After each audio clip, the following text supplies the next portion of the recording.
오늘 함께 살펴본 본문의 말씀은 한 어머니에게서 낳은 두 딸 오홀라와 오홀리바라는 이 음란한 두 자매에 대한 비유의 이야기를 우리에게 들려주고 있습니다. 이야기 속에서 등장하는 이 두 자매는 통일 이스라엘에서 분열된 남유다와 북이스라엘의 수도 예루살렘과 사마리아를 상징합니다. 오늘 본문의 말씀은 이 음란한 두 자매의 비유의 말씀을 통해서 하나님 앞에서 이 북이스라엘과 남유다가 행한 음행의 이야기를 이야기하고 있고, 그리고 그들의 음행의 죄로 인한 심판의 말씀을 우리에게 들려주고 있습니다. 본문의 말씀을 좀 더 자세히 살펴보면 1절로 21절까지는 사마리아의 음행을 답습하며 나아가는 예루살렘의 모습을 지적하는 내용이 기록되어져 있고, 22절부터 35절까지는 하나님 앞에 범죄한 사마리아를 답습한 예루살렘을 향한 이 심판의 선언의 내용이 기록되어져 있습니다. 마지막으로 36절로 49절까지는 이제 하나님 앞에 음행의 죄를 저질렀던 사마리아와 예루살렘이 하나님 앞에서 둘 다 심판을 받게 되는 그 심판의 선언이 마지막으로 기록되어져 있습니다. 이러한 내용을 지닌 오늘 본문의 말씀 중에 5절로 10절까지 말씀을 살펴보면 이 두 자매 중에 언니인 이 오홀라의 행음을 고발하는 내용을 우리가 보게 됩니다. 그 중에 5절 말씀을 보면 오홀라가 내게 속하였을 때 행음하여 라는 말씀이 기록되어져 있습니다.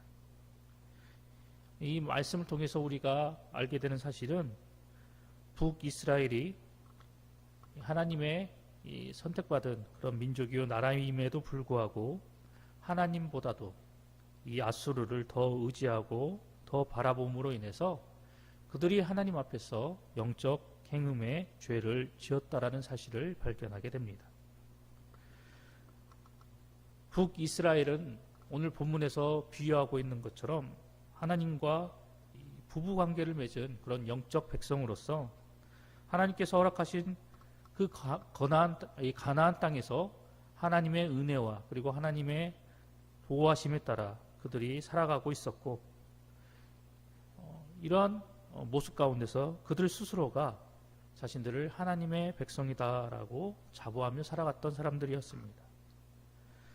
그럼에도 불구하고 이 북이스라엘은 하나님이 아닌 아수르의 군사력과 그리고 당시 고대 근동지역에서 이 아수르가 가지고 있었던 그런 파워, 지위, 그리고 아수르의 권세를 더욱 의지하고 사모하며 나아갔습니다.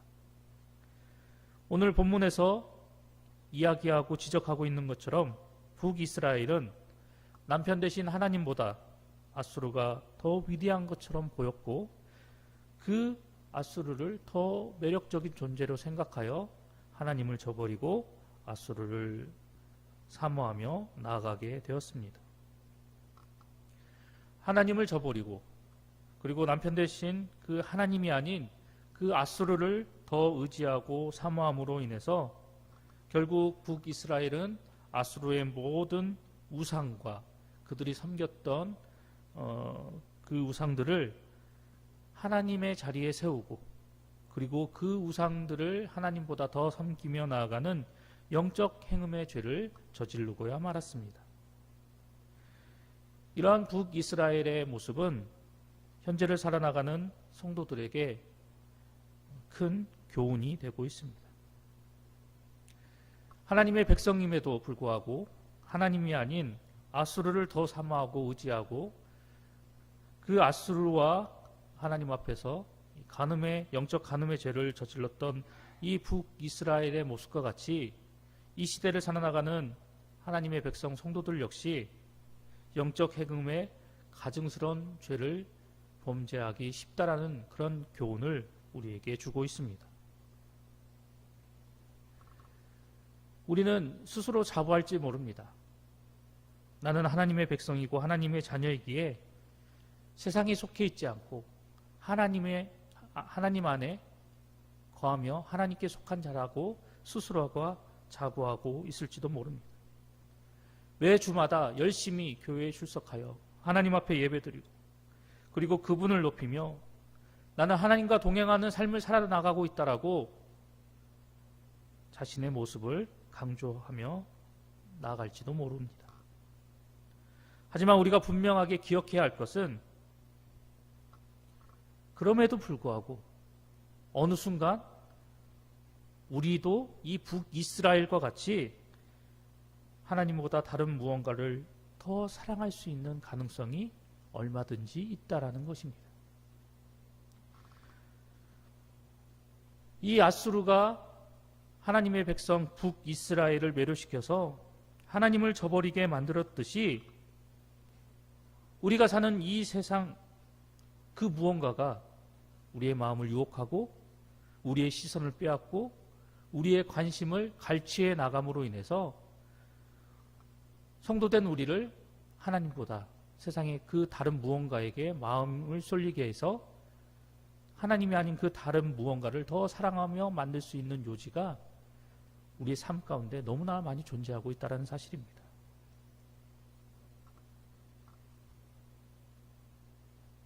그래서 우리 주변을 쉽게 우리가 살펴만 봐도 성도라고 하는 사람들 중에 하나님을 믿고 섬기며 살아간다라고 하는 그 그리스도인들 중에 하나님이 아닌 세상 그 무언가를 더 바라보고 더 의지하면서 하나님보다 세상의 유익과 기쁨을 추구하고 하나님이 아닌 세상 속에서 행복을 소망하며 살아나가는 성도들이 많이 존재하고 있습니다. 우리 역시 하나님을 저버리고 하나님이 아닌 다른 무언가를 더 좋아할 수도 있을 것입니다. 그리고 입으로는 하나님을 의지한다라고 말하지만 정작 그 실상을 살펴보면 하나님보다도 우리가 더 의지하고 사모하고 바라보는 것들이 존재할지도 모릅니다.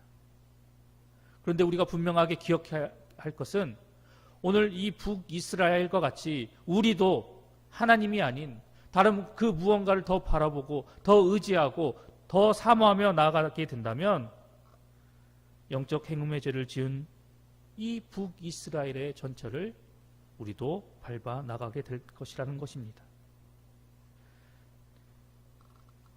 오늘 이 본문 속에 등장하고 있는 이 두 자매의 모습을 통해서 우리가 반드시 기억해야 할 것은 하나님이 아닌 다른 무언가가 우리가 바라보기에 우리가 생각하기에 더 큰 행복을 주는 것처럼 보이고 더 큰 만족감을 우리에게 끼칠 것처럼 보여진다 하더라도 하나님이 아닌 다른 그 무언가에서 우리는 진정한 행복과 진정한 만족을 찾을 수 없다라는 사실입니다. 오늘 본문 속에서 이야기하고 있는 이 북이스라엘의 모습을 기억하시기 바랍니다.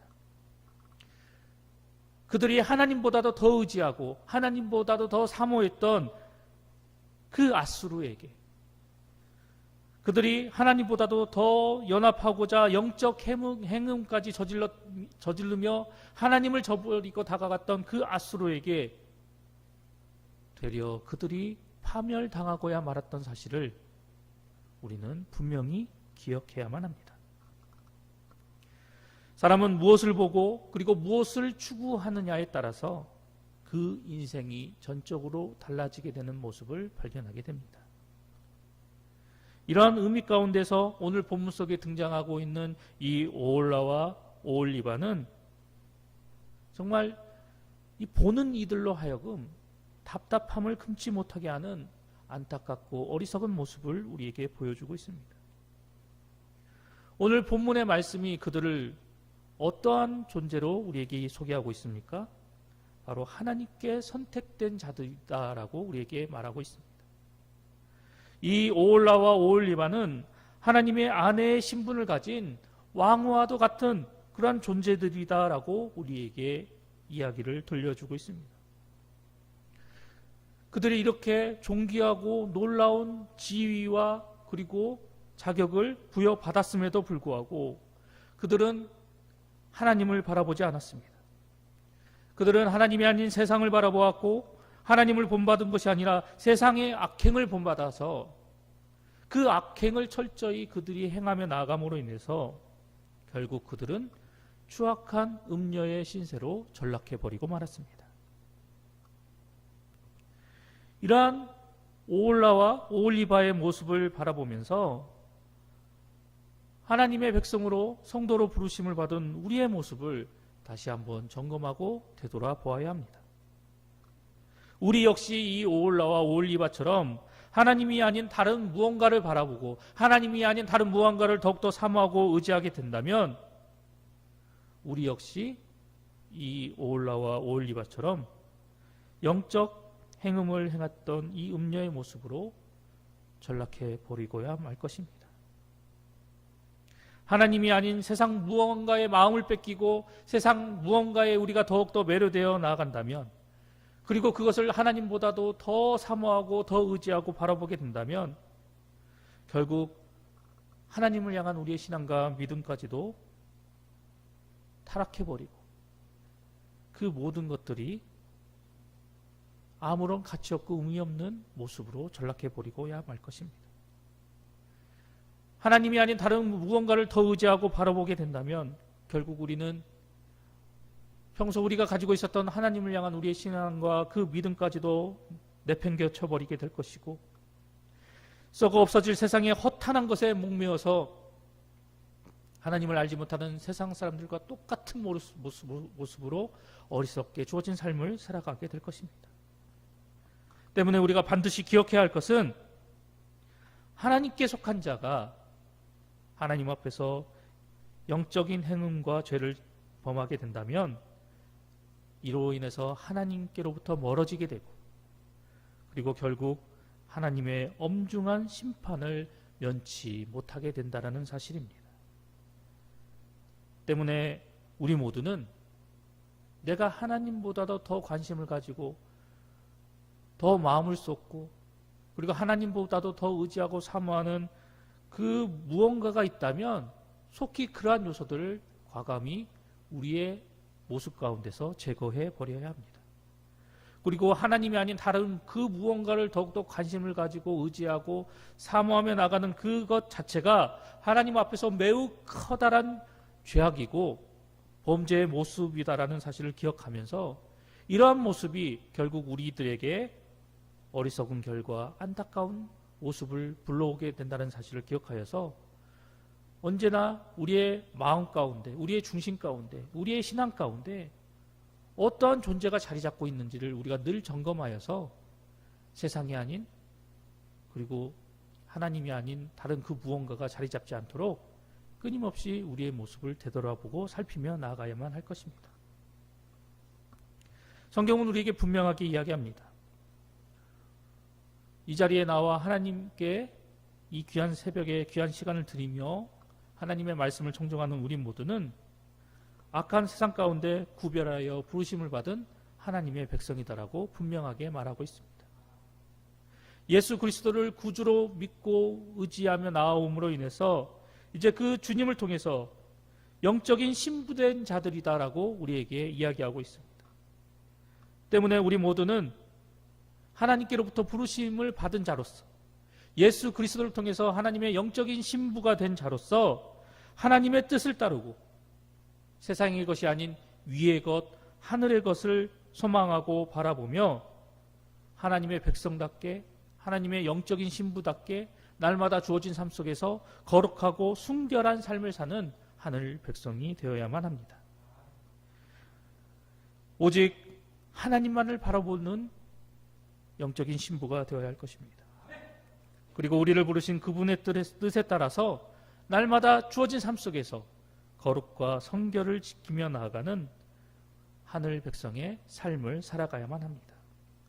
그리하여서 우리의 이러한 모습을 통해서 하나님께서 우리를 인정하시고 우리가 주어진 삶을 살아나가는 그런 신앙의 모습을 통해서 하나님이 기뻐하시는 그런 모습이 나타날 수 있도록 우리는 세상에 우리의 마음이 뺏기지 않도록 늘 우리의 마음을 지키고 더욱더 우리의 시선을 하나님께로만 향하게 하여서 하나님만을 바라보고 의지하는 우리 모두가 되어야 할 것입니다. 오늘도 우리에게 주신 이 말씀을 통해서 온 마음과 그리고 온 정성을 다하여서 하나님만을 사모하는 하늘 백성 성도가 되어야 할 것이고, 또한 오늘 하루도 주어진 삶 속에서 믿음의 정절, 영적인 정절을 지켜나감으로 인해서 예수 그리스도의 순결한 신부로서 하나님께로부터 부름심을 받은 성도의 모습으로서 마음과 뜻을 온전히 지키며 하나님과 온전히 동행하며 나아가는 우리 봉상의 모든 성도님들이 되시기를 간절히 소망합니다.